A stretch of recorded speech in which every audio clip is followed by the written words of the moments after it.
Hello, hello, hello. Welcome to a journey to $1 billion in sales per year, right? Let's make that distinction. This is per year.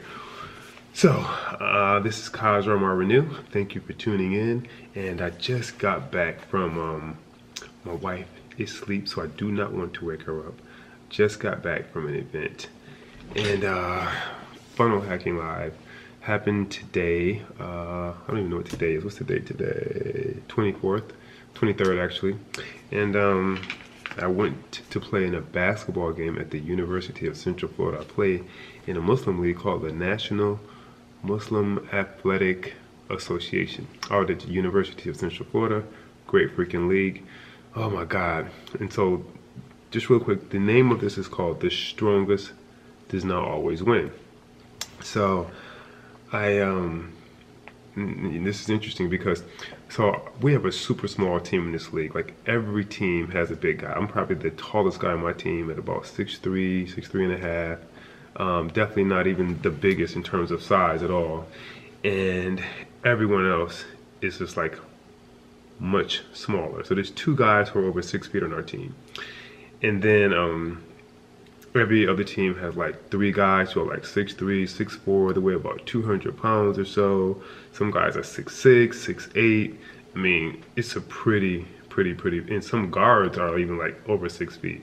So it's a very interesting, it's gonna be a very interesting league to see how, how we pan out. But that means we have to really be smart. We have to play a head game in order to compete. And I'm excited. Our team won last season. We weren't the biggest team. And this was a different team I was on. And then I won on another team before that, and we weren't the biggest team either. But it's going to be interesting this season. Definitely going to be interesting. So we were down maybe like 20, 25 points going into the fourth quarter. We just weren't playing smart, Guys, as soon as they got the ball, they were just shooting like crazy. And I don't like to play like that. If you're gonna shoot like crazy, you need to be playing defense like crazy as well, right? And so we were down 20. We just came back, point by point, playing really good defense, like really good defense. And like 1 minute left, we got the game to within like 2 or 4 points. So myself and another guy, I was checking another guy. He was right at the half court line in the corner. He doesn't have a left. So I knew he wanted to go right. I stepped in front of him. I mean, I gave him space. He couldn't get by me. He literally tried to run by me. He lost the ball. They called foul. They called foul, like, no exaggeration, maybe 15 seconds left. I fouled out the game. And I think we were down actually. One of our guys, we were down too. And I fouled out. One of our guys got fouled. A play after, no. So he went to the line, he shot, and he took them up, I think like 2 or either 1 or 2 points. I don't remember exactly. Then one of our guys got fouled, and then he made both free throws, and so we were only down 1 point. Yep, that's how it worked. We were only down 1 after that. So we have 6 seconds left, right? They shoot the fouls, they shoot a foul shot or whatever. And like I said, they're up 1. Our guy got the ball, right? One of our best players, one of the best players in the league, went coast to coast. With the nice Euro step, went through 1 person, 2 people, 3 people. Layup, boom, we won the game with no time left. That's what you call a comeback. That's what you call the strongest team should have won, because they were way bigger than us, but they didn't win because we outwitted them, right? We worked our way back into the game. We weren't playing smart initially. Now, another example I want to give you about the strongest that does not always win. Well, first of all, let me just say this. We work with a humongous company called First Data and Wells Fargo. Everyone has heard of Wells Fargo Bank, right? Just, all the corruption, especially in 2017 and opening up bank accounts and charging their clients when they shouldn't be charging them. They're super freaking huge, probably two of the largest, right? First State is definitely the largest in the payment processing industry. Those are like gorillas, like super big. So you can't really go up against them. You have to really outwit them. In case in point, when you just can't go directly up against someone, I remember watching it in National Geographic, and I think this group or tribe was in Mali, but I think they were called the Maasai tribe, and these guys are like super. You think I'm skinny? These guys are super thin, maybe like, I don't know, 6 feet tall. I don't know. They're just so thin, and maybe weigh 100 freaking pounds. And no shoes, no socks, and like cloth around their body, like not even, like thinner than a towel, like a sheep. And there was like a herd of lions. These, not one, not two, but like 10, 12 lions. And they were all eating on this animal that they had killed. I mean, looked like they were delicious meal, like they were really enjoying the meal. And I remember specifically watching, so these three guys in the tribe got together shoulder to shoulder, one to the left, one to the right, one in the middle, and they shoulder to shoulder, and they literally walked up, kind of like jogged lightly up to where the herd of lions was, and the herd of lions began to disperse. I mean, literally disperse. The only thing these three guys had were machetes. That's it. You can't fight 10, 12 lions with a machete. it's just, you know, lions have claws like machetes. And they were there long enough to take meat off of the dead animal, right? Like enough, like I think like a shoulder, a leg, I don't know what the hell it was. Looked gross too. And that's why I don't eat meat. And they actually took it back. And they were there long enough because the host said that they only had a certain amount of time to do that before the lions figured out, hey, those guys are our meal as well. They got the meat and they ran back, right? Not ran back with their backs facing the lions, back the other way. I think they ran back the other way. I don't recall. And that is, the lions are much stronger, much quicker, you know? There's no way they could have handled 10, 12 lions. That's a great example of the strongest does not always win. You have to outwit your opponent sometimes. So I grew up in Detroit, Michigan, and Detroit, Michigan is a super rough area. I know it's glamorized. Who was it? I forget the rapper's name or whatever. I can't think of his name right now. A white guy too. Detroit is rough. It's just I'm personal experience, you know, just going to the store as a child, you know. Whew. And I'm mentioning it because, see, I think I learned my sales skills from the streets, you know, and I never had any sales courses, never had any sales training, had never even had a sales job before. I didn't go to any of these mastermind groups or anything like that. And I have my first sales seminar, sales workshop ever was in 2017. And it was a very basic one. It was a very basic kind of like introduction to sales. And it was basically kind of like reading various, I think it was reading a PowerPoint presentation that he had put together. So it wasn't anything in depth. And I've spent tons of money on some of these like seminars and online seminars. I have not been able to use anything yet to sell anything. Not that they're not good, I just haven't necessarily had the chance to really implement it online, but it's a different kind of sell. You know, when you go online, often when you're directly talking to someone, you have a much higher chance of influencing them. When you're online, you're just talking to the masses, right? One message for everyone. When you're face to face with somebody, it's definitely a customized message, right? You can customize it to an extent online, and then those people who all have that same issue will gravitate towards your message. But when you're one-on-one, nothing can beat that, right? And you can't influence any better than that. So,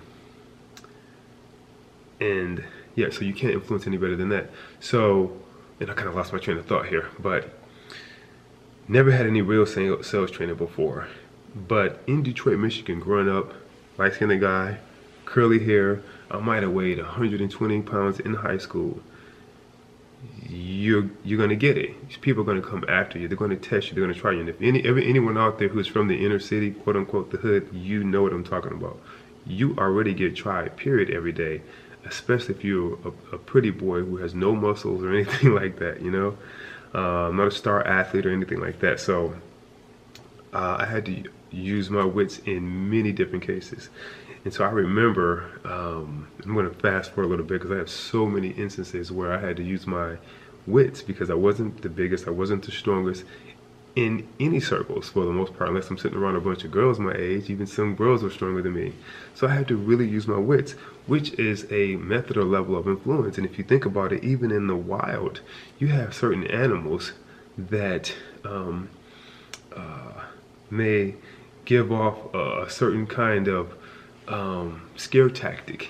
In order, there's certain animals in the fish that may blow up their fins or something like that to appear to be bigger, you know, just to ward off their attackers. Or, you know, it's not that they can necessarily fight off the predator, but they have to appear that way. You know, a snake or a cobra may open up its, I don't know, what do you call that stuff? Let's just call it gills, and open that up in order to appear much bigger, in order to ward off its predator as well. So there's certain instances where the strongest does not always win. Now, here's an actual human. I remember this particular experience. I was living in Newark, New Jersey at the time, another rough area, and I think I was going to Queens. It was very dark. It was raining super hard, and I don't know how I got on this street. I got on the street and there were no lights, like zero light. So I remember sorry, being on this really, really dark street. Raining, pitch black, myself and a cop car in front of me.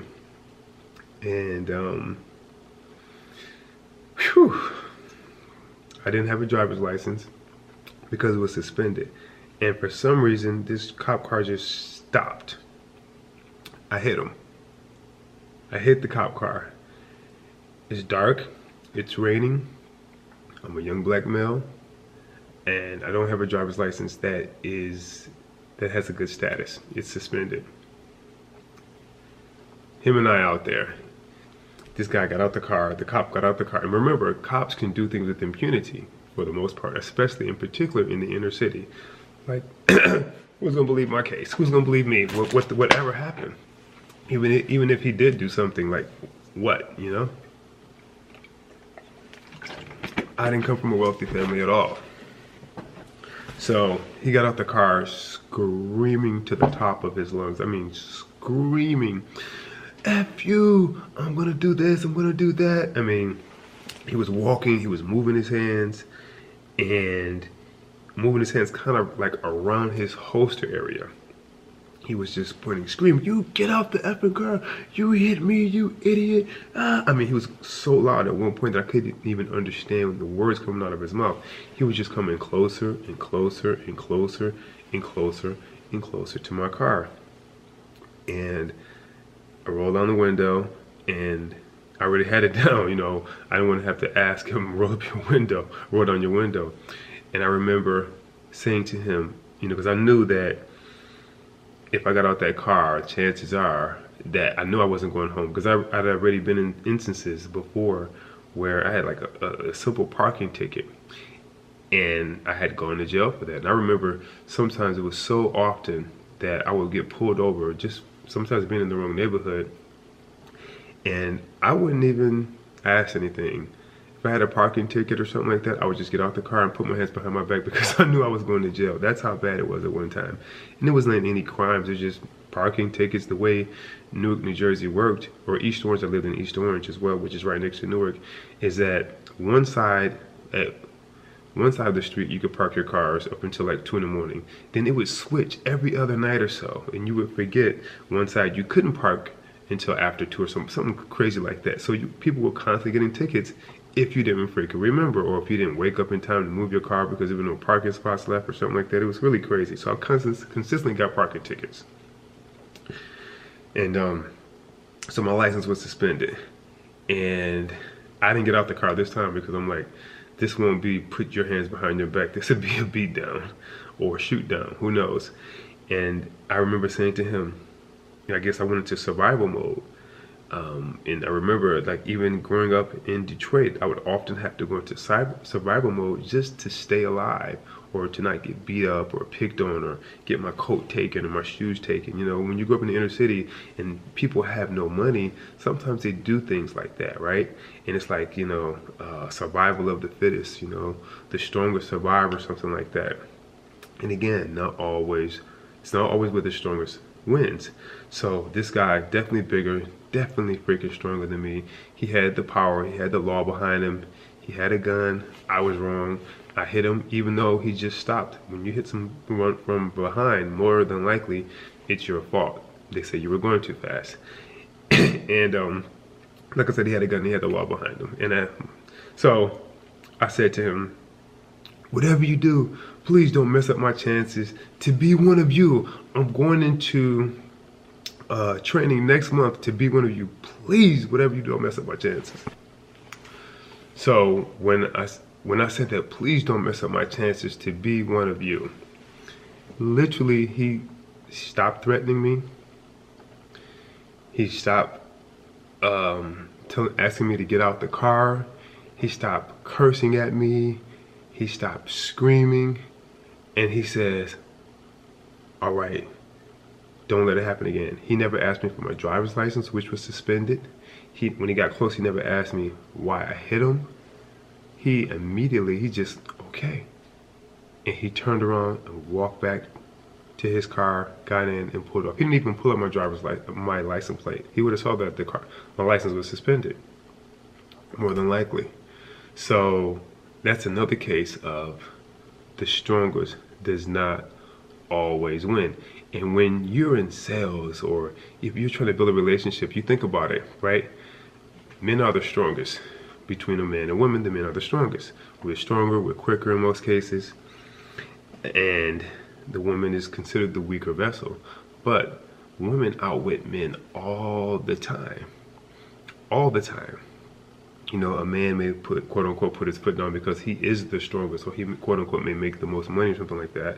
But women often influence men in ways that they don't even realize, because she outwits the man in most cases. Where a man can do that same thing by, you know, they say chivalry is dead. It is not dead.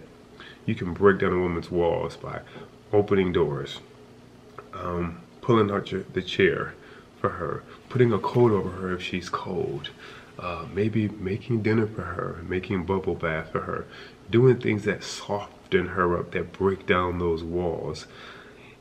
A man can outwit her in that area. Right? Remember, the strongest does not always win. He may be able to overpower her physically, but he won't be able to win her mind and her heart by using brute force. You know, he can take it and rape it, but she won't love him, right? And so you think about that in business as well. Sometimes, you see these big companies, especially today, they're like collapsing, right? They're the biggest, strongest companies, but they are collapsing by little small people sitting behind a desk like this with a computer in front of them, outwitting them, growing their companies to massive companies to outpace these other companies, because they're more flexible and they have to use their mind in very creative ways to get around and navigate, right?